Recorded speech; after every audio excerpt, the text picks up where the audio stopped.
महेंद्रजीत सिंह मालवीय का स्टेटमेंट था आपके जो भागीदौरा विधायक जयकृष्ण पटेल हैं इनको लेकर कि 6 महीने के भीतर सीट वापस ले ली जाएगी। भाजपा का विधायक प्रत्यक्ष से क्या बाप पार्टी के विधायक से डर गया था क्या, जो पैसे देने आ रहा था? और बाप पार्टी को बदनाम करने का, बाप पार्टी को झूठे आरोप लगाने का बहुत षड्यंत्र हुए हैं। मालवीय साहब ने कहा कि आपकी पार्टी इनसे अलग है और कहीं अपना अस्तित्व नहीं बना पाएगी।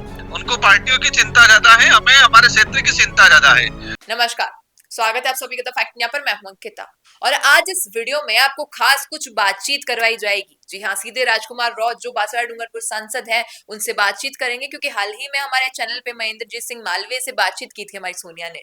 काफी कुछ उन्होंने राजनीति के लिए तो कहा ही कहा, लेकिन भारत आदिवासी पार्टी के लिए, उनके सांसद के लिए कुछ कह दिया। तो हमने सोचा कि इर्द गिर्द ना घूमे, जनता और बाकी नेताओं की न राय लेते हुए सीधा उनसे पूछ ले कि भाई क्या चल रहा है, क्या वाकई ऐसा है जैसा वो कह रहे हैं। तो वीडियो के एंड तक बने रहिए, क्योंकि जल्द ही जुड़ेंगे और आपके मन में भी क्या होगा ये जान लीजिएगा। तो अब खुद हम जुड़ते हैं बांसवाड़ा डूंगरपुर सांसद राजकुमार रौत से और जानते हैं इनसे आखिर इनका क्या कहना है, जो हाल ही में हमारे चैनल पे महेंद्रजीत सिंह मालवीय ने स्टेटमेंट दिया इनको और इनकी पार्टी को लेकर। सर, स्वागत है आपका द फैक्ट इंडिया पर। जी, आपके चैनल के माध्यम से दर्शकों को मेरी ओर से जोहार, अभिनंदन। जी सर, यही पूछना चाहूंगे आपसे कि मालवीय साहब ने बहुत कुछ कह दिया न कहते हुए भी, क्या वाकई भाजपा और कांग्रेस का इतना बड़ा जंगल राज है कि उनकी पार्टियों के रहते कोई तीसरी पार्टी, तीसरा मोर्चा या कोई भी निर्दलीय व्यक्ति क्या राजनीति कर ही नहीं सकता है? देखो, मालवीय जी पहले कांग्रेस में थे तब भी बहुत कुछ कहा करते थे। कांग्रेस से भाजपा में गए तो भी बहुत कुछ कहा है, जनता ने सुना है। और कांग्रेस से बीजेपी से भी वापस कांग्रेस में आए तो भी बहुत कुछ कह रहे हैं, लोग सुन रहे हैं। लोग ये भी तुलना कर रहे हैं कि जाते वक्त क्या कहा, आते वक्त क्या कहा, कब क्या कहा, वो सब देख रहे हैं। लोगों ने तय कर रखा है कि इनका कोई स्टैंड नहीं है, किसी एक बात पे अडिंग नहीं है। और किस उद्देश्य से कहा, क्यों जा रहे हैं, सब लोग समझ रहे हैं। इसलिए स्वाभाविक है कि हम भारत आदिवासी पार्टी का इस क्षेत्र में उदय होना भी यहाँ इस क्षेत्र के दोनों पार्टियों के नेताओं की कमजोरी की वजह से, उनकी नीतियों की कुनीतियों की वजह से भारत आदिवासी पार्टी का यहाँ पर उदय हुआ है, ये मान सकते हैं। दोनों राष्ट्रीय पार्टियों के नेताओं ने सही नीति से इस क्षेत्र में आदिवासी समुदाय के लिए भलाई का काम किया होता, संविधान के प्रावधान के अनुरूप रिजर्वेशन पॉलिसी लागू की होती, शेड्यूल 5 और अनुच्छेद 275 के तहत जो बजट आता है ट्राइबल डेवलप के लिए, वो बजट का सही उपयोग किया होता तो शायद ये आज इस इलाके के अंदर अच्छा डेवलप हो गया होता और भारत आदिवासी पार्टी के आने की जरूरत ही नहीं पड़ती। बिल्कुल।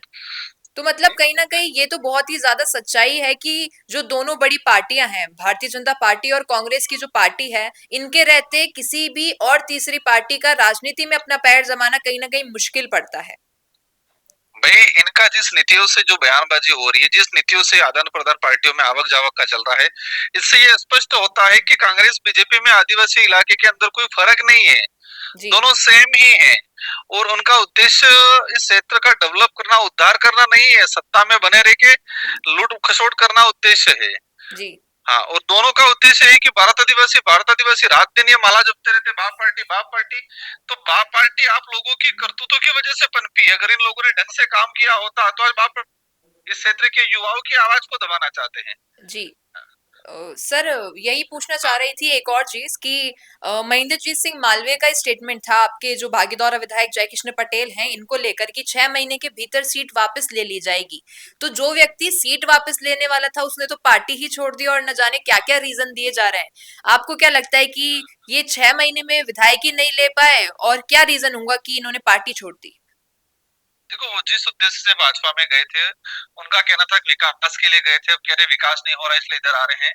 उनका पर्सनली क्या है उस पर हम नहीं जाना चाहेंगे, लेकिन बाप पार्टी के जो विधायक बागीदोरा से चुनाव जीते हैं, उनको ये सच्चाई एक षड्यंत्र पूर्वक फंसाया था। मैं षड्यंत्र पूर्वक दावे से इसलिए कह रहा हूँ कि वो सामने वाला जो फंसाने वाला था वो भाजपा का विधायक प्रत्यक्ष ही रहा हुआ है। रामनिवास मीणा उसके पिताजी भाजपा के विधायक प्रत्यक्ष रहे। एक वर्तमान राजस्थान के अंदर भाजपा का एक मंडल अध्यक्ष दादागिरी करता, जिला प्रशासन को डराता है, तो भाजपा का विधायक प्रत्यक्ष से क्या बाप पार्टी के विधायक से डर गया था क्या, जो पैसे देने आ रहा था? इससे क्लियर हो रहा है कि प्री प्लान तरीके से फंसाया था, जनता इस बात को समझ रही है और बाप पार्टी को बदनाम करने का, बाप पार्टी को झूठे आरोप लगाने का बहुत षड्यंत्र हुए हैं, लेकिन जनता हमारे साथ है और साथ रहेगी और हम जनता की भावना के अनुरूप काम करेंगे और दोनों पार्टियों को नेता, जो पुराने जो नेता हैं, ये भविष्य में आने वाले समय में दोनों पार्टियों से स्वच्छ छवि वाले नए नेता भी पनपेंगे। नए नेता पनप के कुछ अच्छा करते हैं तो बात अलग है, बाकी ये पुराने जो नेता है उन नेताओं से कुछ होना नहीं है। बिल्कुल। अब मैं एक सवाल आपसे यही करना चाहूंगी कि आपको क्या लगता है कि आए दिन कई बीजेपी के नेता कांग्रेस में चले जाते हैं, कांग्रेस के नेता बीजेपी में चले जाते हैं, क्या रीजन हो सकता है सर इसका? भारत देश के अंदर राजनीतिक पार्टियां एक विचारधारा पे खड़ी होती है और विचारधारा के आधार पे पार्टियों का कहे कि आगे डेवलप होता है, पार्टियों का विस्तार होता है। लेकिन जिस तरह से ये कांग्रेस से बीजेपी, बीजेपी से कांग्रेस में ये खेल चला आ रहा है, इससे ये स्पष्ट हो रहा है कि विचारधारा का कोई औचित्य ही नहीं रहा है। विचारधारा वाला व्यक्ति जो कह रहे हैं कि हम 40 साल कांग्रेस में रहे, तो विचारधारा थी कांग्रेस। कांग्रेस कोई सजीवनी बूटी नहीं है या कांग्रेस कोई सजीव कोई इंसान नहीं है, कि विचारधारा है वो। अगर विचारधारा, कांग्रेस की विचारधारा बीजेपी के खिलाफ लड़ती है तो फिर बीजेपी में कैसे चले गए और बीजेपी में जाके वापस कांग्रेस में कैसे आ रहे हैं? तो विचारधारा का कोई औचित्य नहीं रहा है आज भारत देश की राजनीति के अंदर। यहाँ सिर्फ सत्ता में बने रहना, कैसे लूट खसोट करे, कैसे विकास के नाम पे, धर्म के नाम पे राज करे और लोगों को गुलाम बना के, लोगों को डरा धमका के, शोषण करके अपनी राजनीतिक रोटियां कैसे सेके, उस उद्देश्य से वर्तमान राजनेता काम कर रहे हैं दोनों पार्टियों के। बिल्कुल। तो जैसा कि मालवीय साहब ने कहा कि आपकी पार्टी इनसे अलग है और कहीं अपना अस्तित्व नहीं बना पाएगी, लेकिन आपको क्या लगता है कि आपकी पार्टी अलग क्यों है और क्या भविष्य में कभी भी भारत आदिवासी पार्टी हमें अपना हमारी पार्टी के अस्तित्व की चिंता नहीं है, चिंता, लेकिन उससे ज्यादा चिंता हमें इस क्षेत्र के युवाओं की चिंता है, इस क्षेत्र के आदिवासी समुदाय के भविष्य की चिंता है जी। उनको पार्टियों की चिंता ज्यादा है, हमें हमारे क्षेत्र की चिंता ज्यादा है। हमारा अस्तित्व रहे नहीं रहे बात अलग है, लेकिन भारत आदिवासी पार्टी की वजह से इस क्षेत्र का अस्तित्व जरूर बचा रहेगा, इस क्षेत्र के अधिकार, जल जंगल जमीन की रक्षा जरूर होगी। जी। वहीं सर, बिरसा मुंडा जयंती के लिए भाजपा ने कुछ प्रोग्राम और कार्यक्रम का आयोजन किया था, लेकिन जब हम रूट लेवल पे जाके देखें और कई चीजें सोशल मीडिया पर भी आती है कि वांगड़ क्षेत्र के जो बच्चे हैं, स्कूल के बच्चे हो या छात्रावास में रहने वाले बच्चे हो, उनको बड़ी समस्याएं रहती है। तो आखिर क्या रीजन है कि सरकार उन चीजों से तो अवगत है कि कौन सा दिवस आ रहा है जिससे कि आदिवासियों को अपनी ओर खींच सके, लेकिन उनकी परेशानियों को नहीं समझ पा रही है?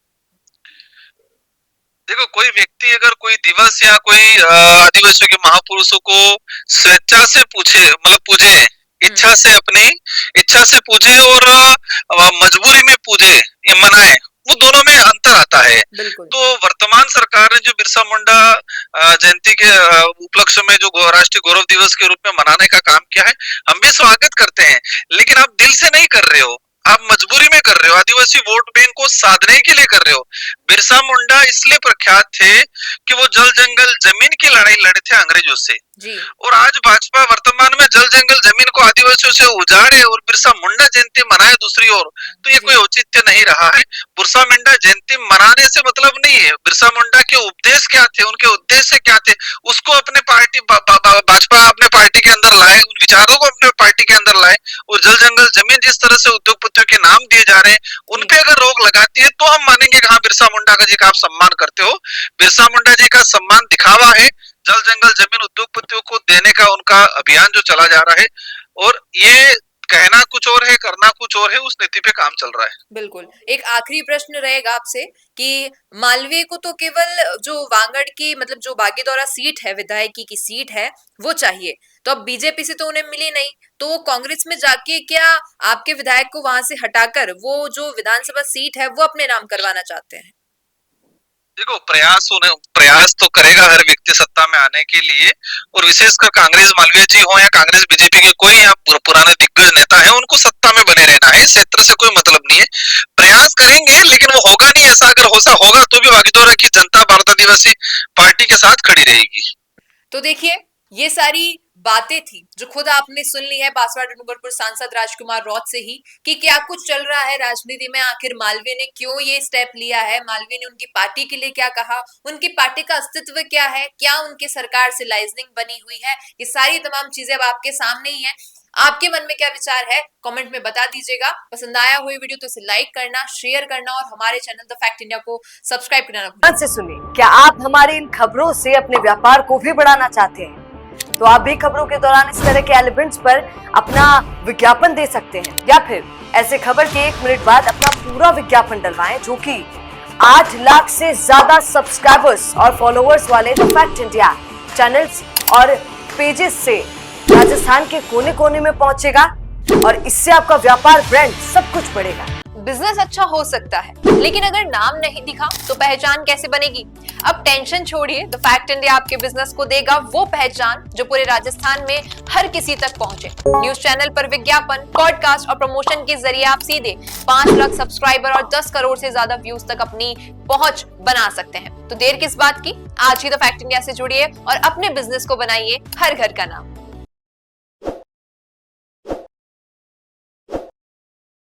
ताज़ा खबरों के लिए विजिट करें द फैक्ट इंडिया की वेबसाइट और डाउनलोड करें द फैक्ट इंडिया ऐप।